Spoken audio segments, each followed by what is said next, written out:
Isang mapagpalang araw po muli mga kabagwis. Isang manigong bagong taon po sa ating lahat. Sa atin pong kabagwis na ito, ngayon lang po muli ako makakapag-share ng video sa inyo. Medyo naging busy po tayo. Wala akong medyo content na na-share sa inyo na nagdaang mga buwan.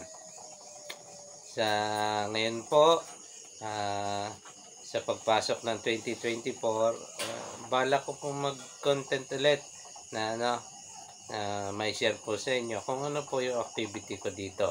Pero sa video pong ito, bilang panimula po ulit, dahil na monetize na po ako, gusto ko pong i-share sa inyo na yung naging pinagdaanan ko sa kung paano ko na ipamonetize. Dahil hindi po lahat ng ginawa ko ay nakatulong.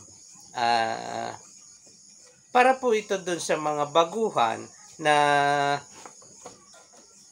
gumawa ng channel na gusto din nilang maipamonetize ang kanilang mga YouTube channel. Para po ito sa inyo. Kung kayo naman po monetize na, pwede na po kayong di manood.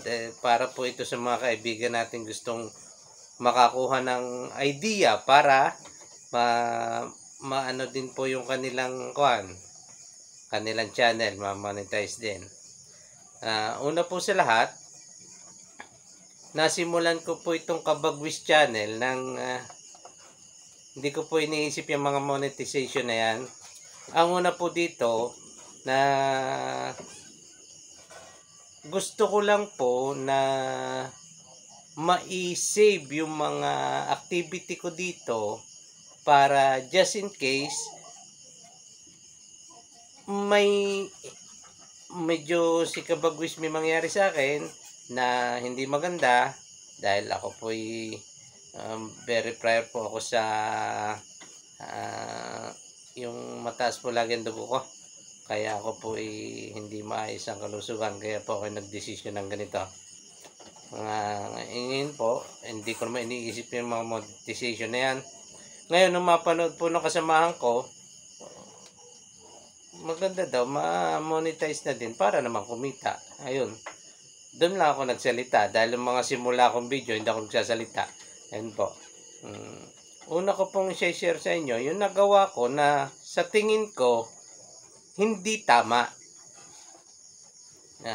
Sa mga baguhan po, na nagawa ko po na hindi sa tingin ko hindi maganda. Bakit? Parang hindi maganda sa channel na ganon. Alin po yon? Yun pong yung makikipag-sub to sub kayo ng view, like, and subscribe. Ibig sabihin po, isang vlogger, may channel siya, manonood tayo ng mahigit 1 minuto, then ilalike natin, then subscribe, then maggaganon din po ang gagawin nila, madadagdagan po nadadagdagan nga. Nakita ko po yun sa isang Facebook na group, nakita ko po yun, so sumali ako doon. Opo, nadadagdagan, pero lagas po ng lagas yun. Pag nag-subscribe ako sa kanila, magsusubscribe sila sa akin, review, may magko-comment pa. Lagas po ng lagas. Kinabukasan, wala po ulit. Nababawasan ulit. Ano ganito pala, bawal kay YouTube yun. Dapat, legit na, pinapanood nyo po talaga yung video nila ng regular para pasok yung subscription. Hindi po gano'n na BLS, view, like, and subscribe, then aalis na kayo, lalabas na kayo sa channel niya. Hindi po gano'n. Ang tamang pag-subscribe po, mas magaling pa nga po yung hindi kagad kayo magsusubscribe. Panoodin nyo lang ng ilang beses. Kapag pinanood nyo yan, nakailang video kayo, ilang araw, napanood nyo, check nyo yung channel nyo, nakasubscribe kayo dun sa sa pinapanood nyo na yon. Ganun na napansin ko. Yon. Kaya hindi po ako pabor doon. Then, tsaka yung mga mag-chat-chat kayo sa mga kasamahan. Para may channel ako, ano mo naman. Hindi rin po, hindi rin po,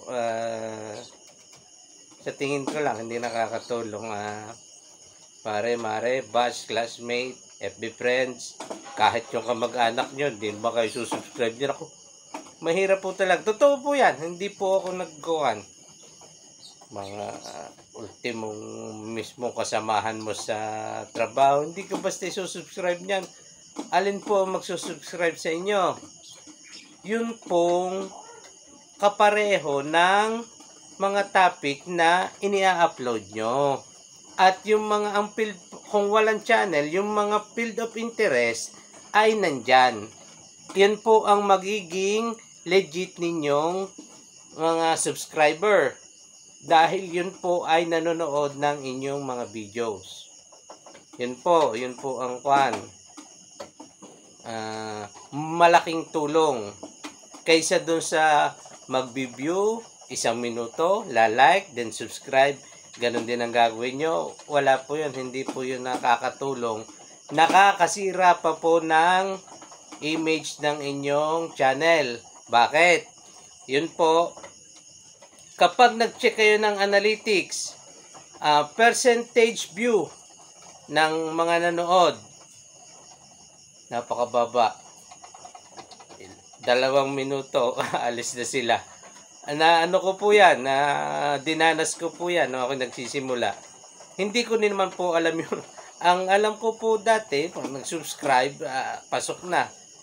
Then may napanood akong tutorial, hindi pala ganun. Kaya pala, sabi ko kinabukasan, niloko lang ako ng tarantado ito. Hindi naman nag-subscribe ako sa kanya, hindi naman nag-subscribe sa akin.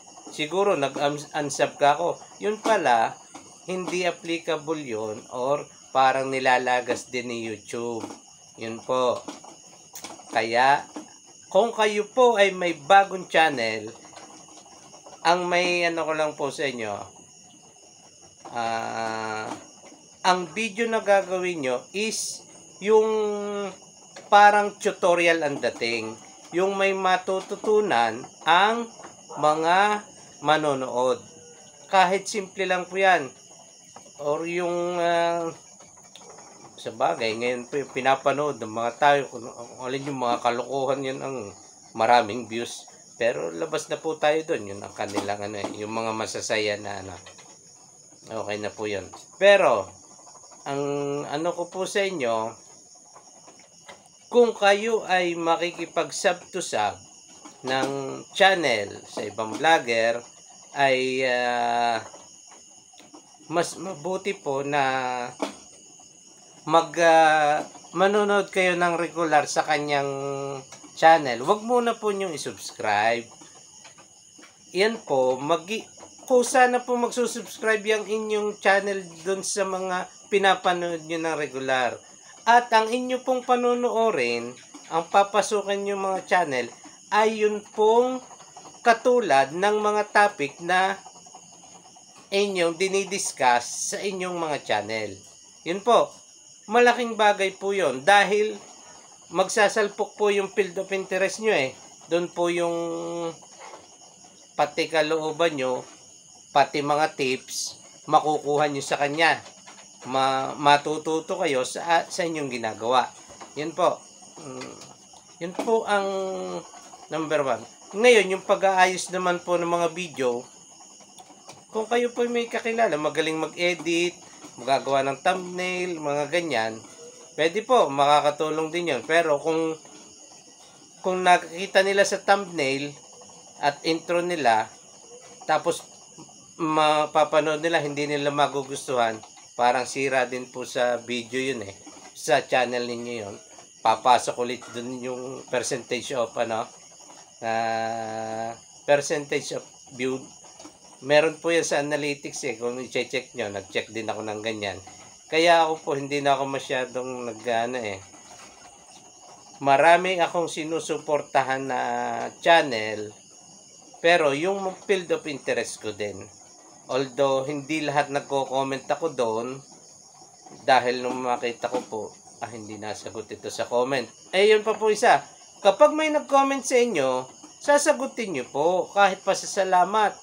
Sasagutin nyo po yan. Marami po akong nakikitang mga videos na ang daming nagtatanong doon sa dagdag kaalaman sana yun eh. Ang daming nagtatanong doon sa comments, hindi niya iniintindi. Yun po, kung may magko-comment sa inyo, sasagutin ninyo, magre-reply kayo doon. Isa po yun sa parang nire-respeto nyo ang inyong mga manonood. Yun po, sana po kapulutan nyo ng kaunting idea, lalo na po sa mga baguhan, yung naging observation ko sa aking channel. At kung ano naman po yung magiging activity ko dito, at then i-review ko yung mga pangyayari dito sa aking backyard, iaano ko rin po sa inyo. Muli po, magkiklip tayo ng mga video niyan. Si-share ko po sa inyo. Ito po ay kararating ko lang gabi. Nagpasalta tayo ng konti. Yan, lahat po yan. I-share ko sa inyo pag-aalaga niyan. Ayan, magiging content natin yan sa susunod na kawan. Sana po ay muli, suportahan niyo po ang ating Kabagwis channel, ang aking pagbabalik. Ngayon po, January 1, 2024, time check, past 9 na po ng gabi, nakagarahe na po ako. Yan. Happy farming po sa ating lahat. Keep safe everyone, mga Kabagwis. Maligayang bagong taon po sa ating lahat.